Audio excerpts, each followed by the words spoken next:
This week in disc golf, besties battle it out at OTB for their first Elite Series victory. After a year between wins, Heimberg wastes no time before winning again, going back-to-back. DGPT's off week brings the new Q Series into focus, which might not be the best thing, and really, not so much more.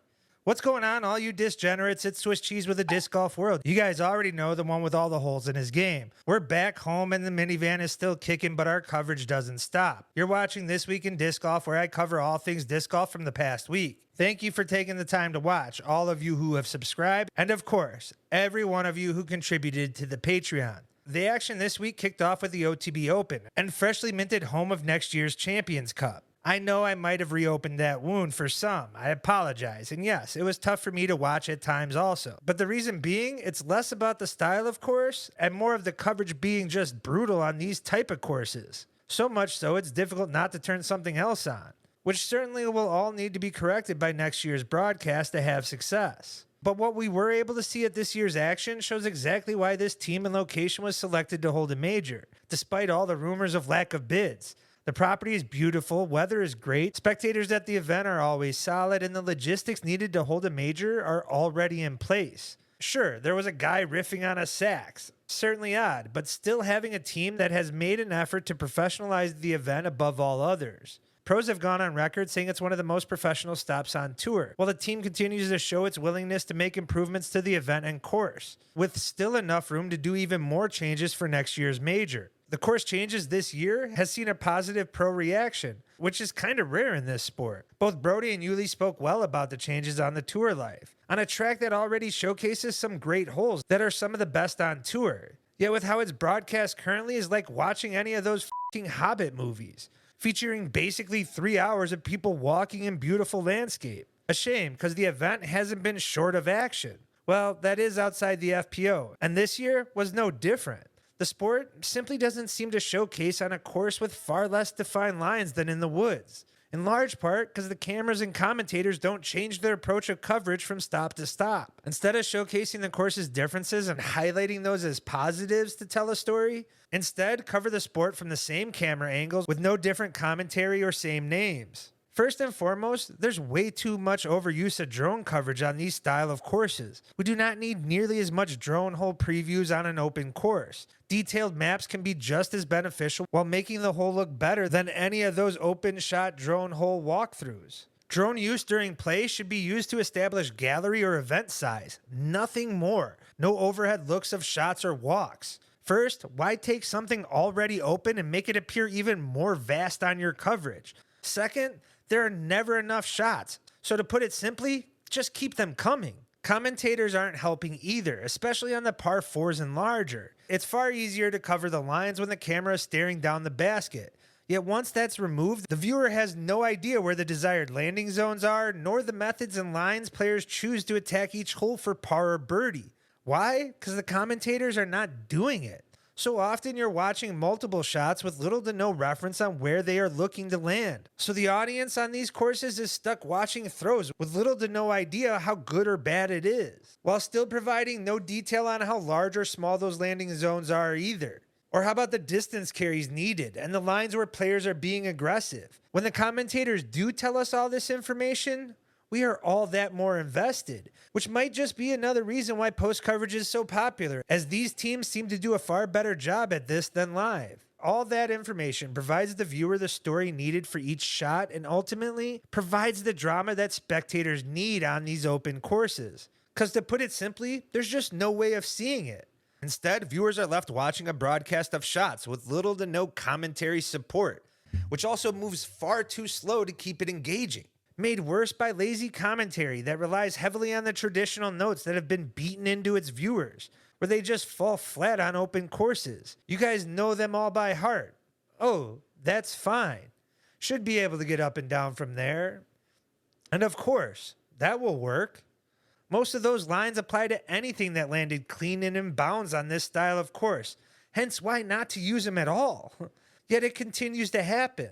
The DGN coverage visually has improved over last year, but apart from different commentators, pairings, and a sprinkling of a few new pros, the coverage has provided little improvements during the live coverage over the years, with even less graphics. which with the open style golf and all the conveniences that it provides, certainly will not be leaving the DGPT schedule anytime soon.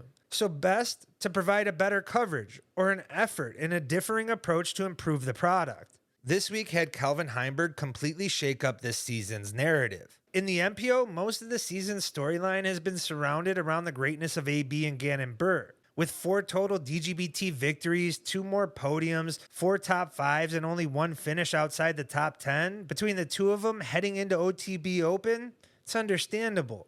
That wasn't until this week where reigning player of the year Calvin Heimberg, who appears officially healthy and just coming off his first win of the season at DDO, won yet again, going back-to-back for the first time in his career in convincing fashion, no less. Rising up the player of the year leaderboard like a more predictable Undertaker, and a possible back-to-back victory in that also from the looks of it.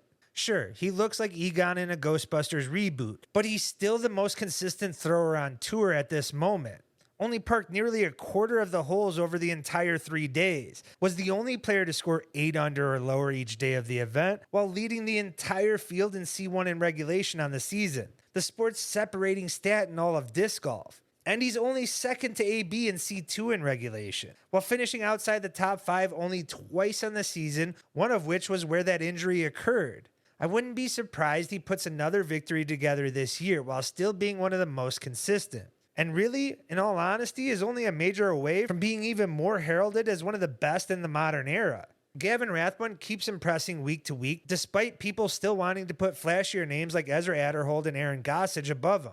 Understood, being attached to a large sponsor certainly helps, but a healthy Rathbun continues to perform near the top 10 and is becoming less of a Cinderella storyline and more of a proven player on tour.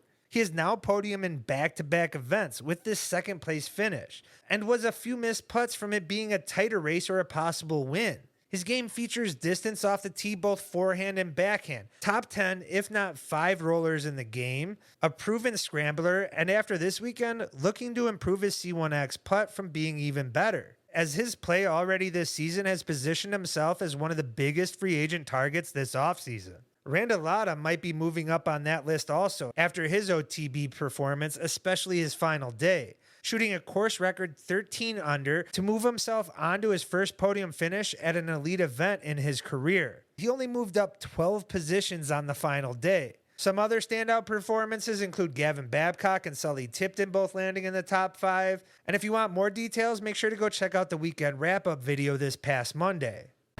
Beth at 69. I just told myself, you just got to will this one in there. Whatever you have, just will it in there.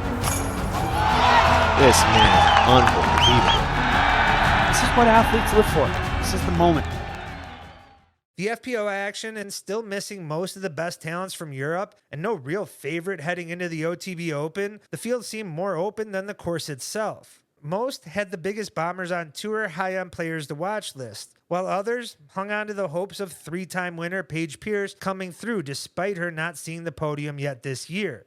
Holland Hanley and Ella Hansen became the focus as both looked to win their first Elite Series win of their career. Besties have a similar story, former athletes in other sports who were introduced to the game during COVID. Both has shown promise in their short time but have yet to break through for a big win, with some very notable heartbreaking and close call losses. Holland took an early day 1 lead, but day 2's head-to-head action was some of the best disc golf action over the entire weekend. Both had double-digit unders, Ella finishing 12 under, while Holland was just a stroke off with an 11 under. Completely separated from the pack, and looked to showcase a final day battle to see who exactly comes out. However, with their history, had most guessing on which one is most likely to blow up. It was evident early that it appeared to Holland's nerves caused issues with her timing that resulted in a terrible showing. Her round had 7 OB strokes that dropped her to 3rd place behind Kat Murch, who began 7 strokes behind Holland to start the day, on a stage that could have boosted her status in the game. Instead, her final day performance has her still searching for that defining win, and even more questioning from fans on whether she'll get over the hump, and allowed Ella to coast to an easy victory, which was the highest victory in the FPO since Kona Montgomery, then Panis, was winning events. Yeah, seriously, that long. This win has some expecting it to give Ella the confidence to be that more competitive in the future. Sure, Ella might be a favorite next week at Portland Open and some other events after, especially with no Kristen Tatar, who's out due to a rib injury for a month. But I would pump the brakes on that narrative, even though I'm rooting for it. This victory was Ella's first podium since the first event of the season, which was also missing Tatar.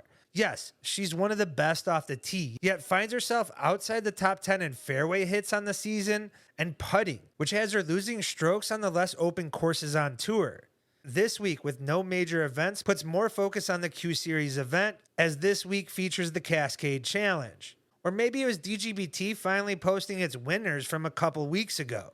Certainly embarrassing, but I guess better late than never. Brody has already hit on whether touring pros should be able to play or not, as the past winners have all been active pros, which I understand his and other point of view on that topic and the optics that it provides. Doesn't look great. Shoot, this week's Cascade Challenge will showcase 5 Elite Series winners, a couple of them being multiple, and add 2 more in the FPO.